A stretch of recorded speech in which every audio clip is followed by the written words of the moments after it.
Hello everyone, welcome to पढ़ले commerce. मैं हूँ हीर, आपकी बिजनेस स्टडीज की एजुकेटर। आज हम कर रहे हैं नया सा चैप्टर, इसलिए एंड तक देखना है वीडियो, ठीक है। ये चैप्टर को हम लोग थोड़े से पार्ट में डिवाइड करने वाले हैं क्योंकि चैप्टर में काफ़ी कुछ है याद रखने के लिए। तो भाई वीडियो को एंड तक ज़रूर देखना और पढ़ते रहो, कोई दिक्कत नहीं है, सब कुछ हमारा अच्छे से टाइम टू टाइम हो जाएगा, ठीक है। चलो फटाफट से हम लोग शुरू कर देते हैं without wasting our time. Financial market का मतलब क्या है? देखो फाइनेंशियल मार्केट है ना, सबसे पहले क्या करता है वो समझो। अभी मानो ये आपका financial, okay just a second, मानो ये आपका फाइनेंशियल मार्केट है, ठीक है। ये हो आप और ये है कोई इंडस्ट्री, ठीक है। अभी आपके पास है ना कुछ पैसे पड़े हुए हैं, ठीक है। आपके पास कुछ पैसे पड़े हुए हैं और आपको घर पे नहीं रखना। आप बोले घर पे क्या करूंगा रख के, कुछ इंटरेस्ट मिलने नहीं वाला, कुछ भी नहीं है। क्या मतलब का है वो? तो आपने क्या कहा, चलो मैं ये पैसों को फाइनेंशियल मार्केट में डाल देता हूँ, ठीक है। तो इससे क्या होगा, आपको बढ़िया सा अच्छा खासा आपको मिलेगा उससे इंटरेस्ट। तो आपके जो पैसे हैं वो थोड़ा आपको ज़्यादा तो मिलेंगे। 100 रुपये डाले तो 102, 105 कुछ तो मिलेंगे एक्स्ट्रा, ठीक है। तो ये फाइनेंशियल मार्केट फिर वो इंडस्ट्रीज को देता है पैसे जो हमारे स्कार्स रिसोर्सेज है, मतलब हमारे पास रिसोर्सेज तो बड़े कम है ना, तो जो स्कार्स रिसोर्सेज है उसे बढ़िया तरीके से यूटिलाइज कर सके, हाईएस्ट प्रोडक्टिविटी दे सके, ऐसी इंडस्ट्री में फिर वो पैसे जाते हैं। तो क्या कर रहा है फाइनेंशियल मार्केट? हमारी जो सेविंग है उसे मोबिलाइज कर रहा है ना उसे मोबिलाइज इस प्रकार से कर रहा है कि उससे उसका बढ़िया से बढ़िया इस्तेमाल हो सके। अगर आपके घर पे वो पैसे पड़े रहते तो कोई इस्तेमाल तो होना नहीं था, एटलीस्ट यहाँ पे इस्तेमाल तो होंगे और आपको उसके ऊपर से इंटरेस्ट भी मिल रहा है। और क्या ही चाहिए, और कुछ चाहिए क्या? नहीं ना। तो बढ़िया हो जाता है इससे, ठीक है। देखो यहाँ पे अभी मैंने जो आपको समझाया ये बस सिर्फ यहाँ पे लिखा हुआ है, तो आप उसे देख सकते हो, आपको समझ में आ जाएगा। बट मैंने जो बताया वो आप एक बार समझ लो तो फिर आपका काम समाप्त, ठीक है। अब आ जाते हैं फाइनेंशियल मार्केट के मीनिंग तो हो गया, सॉरी, फंक्शंस के ऊपर। अब क्या है उसके फंक्शन? सबसे पहले तो जो मैंने आपको बताया था ना अभी, वही है सबसे पहला फंक्शन। क्या था?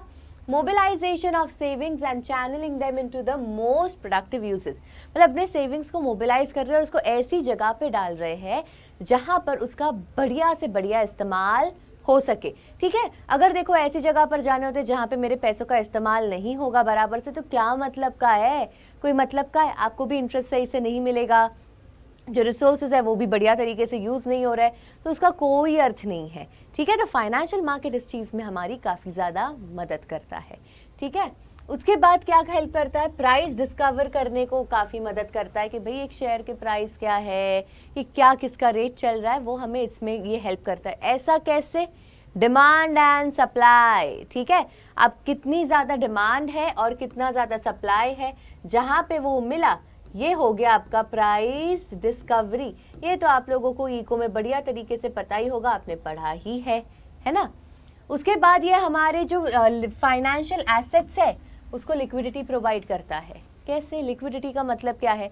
लिक्विडिटी का मतलब है कि हमारे कोई भी जो एसेट है उसे कैश या तो कैश इक्विवेलेंट में हम कन्वर्ट कर सके एक साल के अंदर, तो उसकी लिक्विडिटी बहुत ही ज़्यादा बढ़िया है। तो फाइनेंशियल मार्केट उसमें काफ़ी ज़्यादा मदद करता है कि हमारे जो भी फाइनेंशियल एसेट है उसकी लिक्विडिटी वो अच्छी करता है, जिससे क्या होता है, एक ऑर्गेनाइजेशन को बहुत ज़्यादा अच्छा पड़ता है।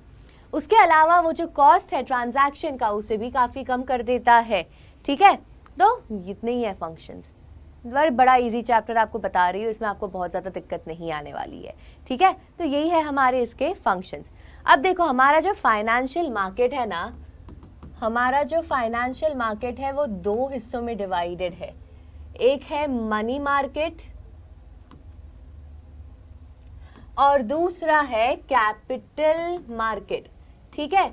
एक है मनी मार्केट, एक है कैपिटल मार्केट। अब ये कैपिटल मार्केट भी और फर्दर डिवाइडेड है प्राइमरी मार्केट और सेकेंडरी में, बट उसके बारे में हम लोग बाद में डिस्कस करेंगे। आज हम लोग बात करने वाले हैं मनी मार्केट और उसके जो भी इंस्ट्रूमेंट्स है उसके बारे में, कि हम लोग मनी मार्केट के थ्रू कैसे पैसे एक ऑर्गेनाइजेशन रेज कर सकती है, और कैपिटल मार्केट के बारे में हम लोग सिर्फ उसका मीनिंग जान लेंगे आज, ठीक है। तो मनी मार्केट क्या होता है एग्जैक्टली पहले वो समझो।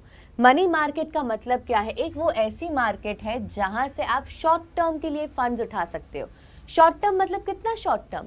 एक साल के लिए, मैक्सिमम एक साल तक के लिए जब आप पैसे उठा रहे हो मार्केट से, वो मनी मार्केट के थ्रू आप कर सकते हो।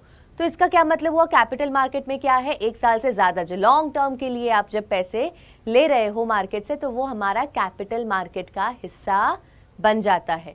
ठीक है, अभी इसके मेजर इंस्टीट्यूशंस कौन है इसमें, हमारा आरबीआई, एलआईसी, जीआईसी और कमर्शियल बैंक। ठीक है, ये लोग होते हैं जो लोग मनी मार्केट में पैसे इन्वेस्ट करते हैं। अब देखो इसे कॉमन इंस्ट्रूमेंट्स हम लोग पढ़ेंगे, एक बार सिर्फ नाम देख लेते हैं कि कौन से हैं। सबसे पहले तो call money, treasury bill, commercial paper, commercial bill, certificate of deposit भी एक है जो मैं आपको बस अभी बता रही हूँ, जो आपको आने वाला है, तो वो भी हमारा एक मनी मार्केट का ही बिल है। ठीक है, तो मनी मार्केट वापस से एक बार देख लो क्या है। मनी मार्केट एक मार्केट है शॉर्ट टर्म फंड्स के लिए। जब आपको 1 साल या उससे कम के लिए पैसे चाहिए होते हैं तो आपको मनी मार्केट के थ्रू मिलेंगे। ठीक है, तो देखो अभी सबसे पहले हम लोग आ जाएंगे कॉल मनी के ऊपर। क्या है कॉल मनी? देखो कॉल मनी मतलब जब एक बैंक दूसरे बैंक से पैसे मांग रहा हो। इसमें अब देखो क्या होता है, थोड़ा ध्यान से समझना, ये जो लिखा हुआ है वो आप बाद में पढ़ सकते हो, मैं जो बोल रही हूँ पहले वो सुनो। अभी क्या होता है कि बैंक को है ना, आरबीआई ने बताया है कि आपको इतने इतने पैसे अपने पास रखने ही है।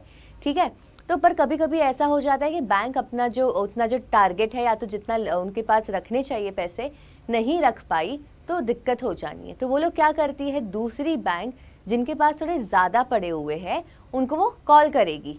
तो कॉल करके बोलेगी भाई देखो यार मेरा थोड़ा फंड्स कम है मेरे पास, प्लीज़ थोड़े पैसे दे दो यार मुझे। तो दूसरी बैंक कहेगी ओके ठीक है, no problem, I give it to you. तो और ये जो पैसे हैं 1 दिन तक के लिए भी लोग लेते हैं कि नेक्स्ट डे वापस से दे दिए। ठीक है, तो 1 दिन के लिए भी ये लिया जाता है। तो इसमें क्या है, वापस से समझ में आ गया आपको। एक बैंक जब दूसरे बैंक से पैसे मांग रही है क्योंकि उनके पास थोड़े जो कैश है वो कम है, तो उसे हम कहेंगे कॉल मनी।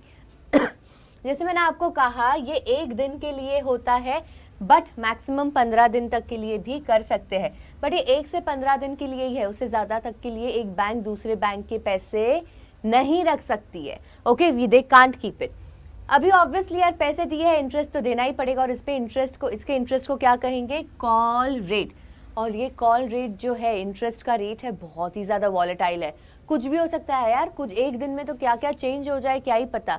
ठीक है, बहुत ज़्यादा वॉलेटाइल है। किसके ऊपर डिपेंड करता है, हमारे ये बाकी के जो सिक्योरिटीज़ है उसका इंटरेस्ट रेट क्या है उसके ऊपर।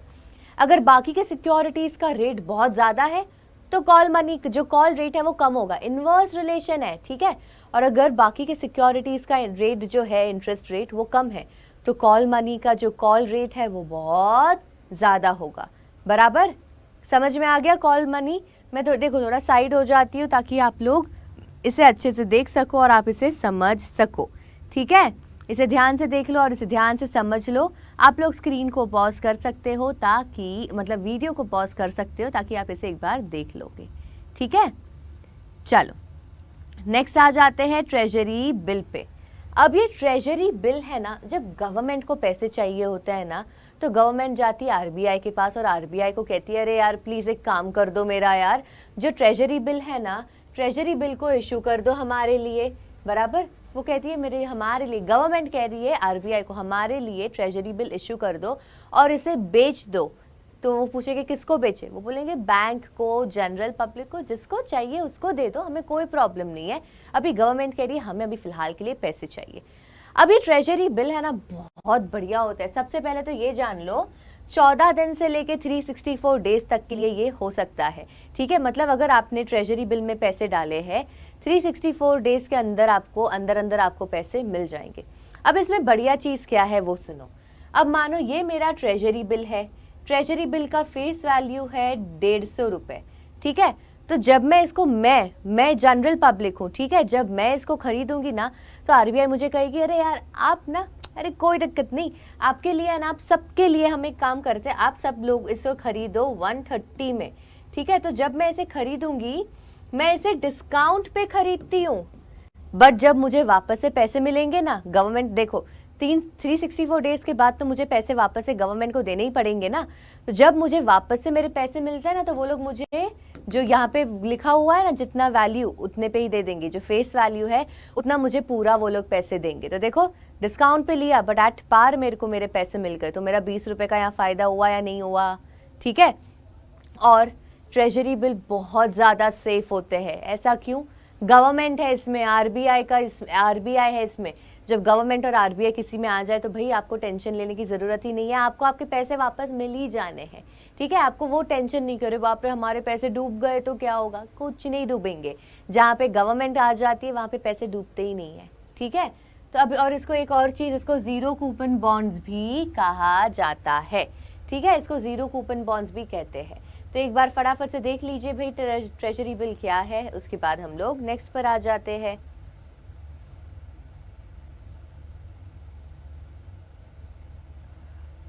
ओके, नेक्स्ट करें। चलिए, कमर्शियल पेपर। अब ये जो कमर्शियल पेपर है ना, अनसिक्योर्ड प्रॉमिसरी नोट है। ठीक है, अनसिक्योर्ड है ये। इसमें अभी क्या होता है, या तो ये पब्लिक या तो प्राइवेट सेक्टर से इशू करती है 15 दिन से लेके 1 साल तक के लिए। पब्लिक कंपनी भी हो सकती है, प्राइवेट कंपनी भी हो सकती है, कोई भी इसे कर सकता है, ऐसा कोई दिक्कत नहीं है। अब इसमें क्या दिक्कत है, देखो, एक तो अनसिक्योर्ड है, मतलब आपके पैसे तो ले लेंगे बट कुछ सिक्योरिटी के लिए है ही नहीं कि भाई देखो, अगर ऐसा सिक्योरिटी तो चाहिए ना। सिक्योरिटी मतलब क्या है, गिरवी रखने के लिए उनके पास कुछ भी नहीं है। ठीक है, इन शॉर्ट गिरवी कुछ भी नहीं रखा है। मेरे से पैसे तो ले लिए और मुझे कहा ठीक है चलो बाय बाय। अरे भाई बाय बाय क्या यार, कुछ तो सिक्योरिटी में रखो। बोलेंगे सॉरी हम लोग नहीं रखने वाले। तो आपको तो टेंशन होगा ना अंदर से कि अरे यार ये लोग तो कुछ सिक्योरिटी के लिए भी नहीं रख रहा है कि अगर मानो मेरे आगे जाके कभी पैसे डूब जाए तो मैं अपने पैसे कहाँ से रिकवर करूंगा, दिक्कत तो आएगी ना ये चीज़ की। बट यहाँ पे ऐसा ही प्रॉब्लम है। ठीक है, तो इसलिए कभी भी कमर्शियल पेपर अगर कोई भी लेता है तो वो ऐसी कंपनी का लेता है जिसकी रेप्यूटेशन बहुत अच्छी हो, क्योंकि हमें पता है भाई ये कंपनी की रेप्यूटेशन अच्छी है, इन पे हम लोग भरोसा कर सकते हैं। आप जब भी अपने कोई रिलेटिव को या तो अपने फ्रेंड को कभी पैसे दे रहे हो तो आप उसे सिक्योरिटी मांगते हो क्या? कहते हो कि भाई तेरा फ़ोन यहाँ पे रख के जा यार, मुझे तेरे पे भरोसा नहीं है। उन पे भरोसा है ना, इसलिए आप उनसे नहीं मांगते। बट अगर यही कोई बाहर वाला होता, आप उनसे सिक्योरिटी मांगते। ठीक है, तो मान लो ये आपके दोस्त की तरह है, इनका रेप्यूटेशन अच्छा और आपको इन पे भरोसा है, आपको ये पैसे देंगे। तो हमारे कमर्शियल पेपर हम उन्हीं के लेते हैं जिनकी रेप्यूटेशन बढ़िया हो। ठीक है, अभी इसमें क्या होता है, इसके मेन इन्वेस्टर्स, इसमें पैसे कौन कौन डालता है भाई? ये जनरल पब्लिक इसमें पैसे नहीं डाल सकती है कमर्शियल पेपर में। जो कमर्शियल बैंक है और म्यूचुअल फंड्स वाले हैं ना, वो लोग इसमें पैसे इन्वेस्ट करते हैं। ठीक है, फंड्स जो भी रेज करते हैं ना, वो क्यों रेज किए? ये पब्लिक और प्राइवेट कंपनी ने क्यों इशू किया कमर्शियल पेपर? ताकि जो फ्लोटेशन कॉस्ट है उसे वो रिकवर कर सके। फ्लोटेशन कॉस्ट हमें पता है क्या है, जो सिक्योरिटीज को रेज करने के लिए पैसे लगता है ना, उसे फ्लोटेशन कॉस्ट कहते हैं। मानो मुझे अगर शेयर्स इश्यू करवाने हैं तो उसके पीछे मेरे बहुत सारे खर्चे हो जाते हैं यार, तो खर्चे के लिए मेरे पास पैसे नहीं है तो मैं कमर्शियल पेपर के थ्रू करवा लूंगी। ठीक है, उसे कमर्शियल पेपर के थ्रू हम लोग कर लेंगे तो काम समाप्त। ओके, चलो आगे जाते हैं हम लोग कमर्शियल बिल के ऊपर। अरे यार कमर्शियल बिल है ना, आप लोगों को बढ़िया तरीके से पता है। पता है क्यों आप लोगों को पता है? क्योंकि commercial bill is nothing but bills of exchange. अब बोलो आपको पता है या नहीं पता है? पता आ गया, याद आ गया कमर्शियल बिल क्या होता है? Commercial bill is nothing but bills of exchange. अब ये हमें पता है कैसा ही काम कर रहा है, एक फर्म दूसरे फर्म के ऊपर ये ड्रॉ करती है ना, कुछ सर्टेन पीरियड के लिए होता है, उसके बाद एक प्रॉमिसरी नोट है ये एक टाइप ऑफ कि भाई हम आपको इतने इतने टाइम बाद पैसे दे देंगे और उतने टाइम तक आपको पैसे देने पड़ते हैं वरना आपको वो कोर्ट में लेके चले जाएंगे। क्या अच्छा लगेगा आपको? नहीं ना, दे देते हैं। बट मानो कि अगर है ना सामने वाले को पैसों की एकदम ही ज़रूरत आ पड़ी, 3 महीने का बिल था बट उसको 2 महीने बाद ही पैसों की ज़रूरत आ पड़ी, वो आपके पास आया और कहा अरे यार प्लीज़ यार पैसे चाहिए। आप बोलोगे मैं क्यों दूँ भाई, 3 महीने की बात हुई थी ना, 3 महीने बाद आ जाना यार, मैं आपको तभी तो नहीं रोक पाऊंगा, अभी तो आप मेरे पास से नहीं मांग सकते हो। तो ऐसे टाइम पे वो क्या करेंगे, बैंक में जाएगा, बैंक में जाके वो बिल को डिस्काउंट करवाएगा। याद आ रहा है सब कुछ आप लोगों को? I hope so. बिल को डिस्काउंट करवा देगा और उसे पैसे मिल जाएंगे। ठीक है, और ये कमर्शियल बिल को हम लोग एकोमोडेशन बिल भी कहते हैं, बराबर, इसे एकोमोडेशन बिल भी हम लोग कहते हैं। आपको याद होगा ड्रॉअर, ड्रॉई, है ना, तो ये वो ही है, इसमें और कुछ भी नया नहीं है। चलिए आ जाते हैं, जैसे मैंने आपको कहा था सर्टिफिकेट ऑफ डिपॉजिट्स के ऊपर। सर्टिफिकेट ऑफ डिपॉजिट भी अनसिक्योर्ड है। ठीक है, अनसिक्योर्ड है, नेगोशिएबल शॉर्ट टर्म इंस्ट्रूमेंट है हमारा, बराबर। इसमें क्या होता है, जो कमर्शियल बैंक है ना और जो फाइनेंशियल इंस्टीट्यूशन है ये इसे इशू करती है। कमर्शियल बैंक और फाइनेंशियल इंस्टीट्यूशन इसे इशू करती है। अब ये क्यों करती है? ये इसलिए करती है ताकि देखो यार क्या हो रहा है, मार्केट में ना पैसों की बहुत डिमांड है, लोगों को लोन चाहिए, बट कोई पैसे डिपॉजिट ही नहीं कर रहा है। अरे अगर आप पैसे डिपॉजिट नहीं करोगे तो सामने वाले को लोन कहाँ से मिलेगा? नहीं मिलता ना। तो वो प्रॉब्लम हो गई है अभी यहाँ पे कि कोई पैसे डिपॉजिट कम कर रहा है बट लोन की डिमांड बहुत ज़्यादा है। ऐसे टाइम पे अभी ये लोग समझ नहीं आ रहा है, इनको नहीं आ रहा है अब करे तो करे क्या। तो ये लोग वो टाइम पे सर्टिफिकेट ऑफ डिपॉजिट इशू कर सकते हैं, जिससे क्या होगा, पैसे आ जाएंगे उनके पास और वो लोग लोन दे पाएंगे। इसलिए तो देखो ना, कमर्शियल बैंक और फाइनेंशियल इंस्टीट्यूशन ही तो इसे इशू कर रहा है बराबर, क्योंकि वो लोग ही तो होता है जो लोग लोन प्रोवाइड करते हैं। तो वो लोग अपने पास पैसे उनके आ जाएंगे और फिर वो लोग आगे इसको लोन के तौर पे दे देंगे। ठीक है, तो ये क्या हेल्प कर रहा है इसमें, जो शॉर्ट पीरियड के लिए बहुत सारा पैसा मोबिलाइज कर रहा है। ओके, तो देखो एक बार इसे आप पढ़ना चाहो तो आप पढ़ लीजिए फटाफट से, जिससे आपका अच्छा हो जाएगा। ठीक है, समझ में आ जाएगा। देखो, demand for credit is high, मतलब लोन की डिमांड बहुत ज्यादा है। ठीक है,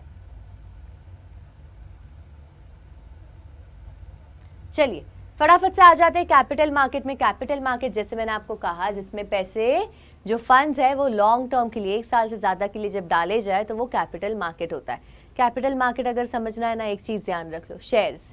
ठीक है, शेयर्स, डिबेंचर्स, वो सारे हमारे कैपिटल मार्केट का हिस्सा हो जाते हैं। तो यहाँ पे क्या लिखा है एक बार देख ले। The term capital market refers to facilities and institutional arrangement through which long term funds, दोनों ही देखो, डेट मतलब डिबेंचर्स और इक्विटी मतलब shares, are raised and invested. ठीक है, बहुत ज़्यादा पैसे लॉन्ग टर्म के लिए रेज करते हैं और फिर उसे कहीं पे इन्वेस्ट किया जाता है। तो भाई अभी फटाफट से हम लोग ये देख लेते हैं कि कैपिटल मार्केट और मनी मार्केट में डिफरेंस क्या है। इसके अलावा आज हमारा यहीं पे ये खत्म कर देंगे। नेक्स्ट क्लास में हम लोग और आगे बढ़ेंगे, टेंशन मत लो आप लोग। ओके, देखो अभी इसका पार्टिसिपेंट्स कौन होते हैं हमारे कैपिटल मार्केट में ना, सब लोग, सब लोग इसमें पार्टिसिपेट, मतलब सब लोग इसमें पैसे डाल सकते हैं। देखो, फाइनेंशियल इंस्टीट्यूशन डाल सकती है, बैंक, कॉर्पोरेट एंटिटी सब डाल सकते हैं। जबकि मनी मार्केट में ना जो नॉर्मल पब्लिक है ना, जनरल पब्लिक इतना नहीं डाल पाती है, सिर्फ 1-2 जो है उसमें डाल पाएगी, वरना जनरली नहीं। उसके कौन होता है participants? RBI, bank, financial institution और फाइनेंस कंपनी। अब इसके थ्रू अगर हमें पैसे रेज करने हैं कैपिटल मार्केट के थ्रू, तो हम लोग कैसे करेंगे? Equity share, debenture, preference shares. जबकि आपने मनी मार्केट के इंस्ट्रूमेंट्स तो हमने पढ़ी लिए, certificate of deposit, commercial bill, commercial paper, ये सारे आ जाएंगे। फिर इन्वेस्टमेंट आउटले, देखो सिक्योरिटीज में क्या होता है, इसमें बहुत ज़्यादा ये जो फाइनेंशियल आउटले उसकी ज़रूरत नहीं है। अरे 10 रुपए की भी सिक्योरिटी शेयर्स 10 रुपए के भी होते हैं, इतना कम के भी होते हैं, बट यहाँ पे ऐसा नहीं होता, काफ़ी ज़्यादा एक्सपेंसिव होते हैं ये। ठीक है, फिर आगे जैसे आप ड्यूरेशन देख सकते हो, भाई ये तो लॉन्ग टर्म के लिए है। कैपिटल जैसे हमने बात कर ही ली पहले ही, 1 साल से ज़्यादा के लिए, जबकि ये 1 साल से कम के लिए, शॉर्ट टर्म के लिए होते हैं। और लिक्विडिटी की अगर हम बात करें तो इसमें क्या होता है कि जो सिक्योरिटीज़ है ना, लिक्विड होते हैं, क्योंकि इसको स्टॉक एक्सचेंज, BSE, NSE याद आया, वहाँ पे इसे हम लोग बेच और खरीद सकते हैं। बट इसमें कैसा होता है, इसकी और भी ज़्यादा लिक्विडिटी ज़्यादा है। इसकी है लिक्विडिटी बट इतनी नहीं है, इसकी तो और भी ज़्यादा है। ठीक है, इसको रेडी मार्केट प्रोवाइड कर देता है कि अरे अभी आप आए और सीधा बिक गया, ऐसा है यहाँ पे सीन। उसके बाद सेफ्टी, भाई ये रिस्कियर है। ठीक है, काफ़ी ज़्यादा रिस्की है और ये काफ़ी ज़्यादा सेफ है उसके टर्म्स में।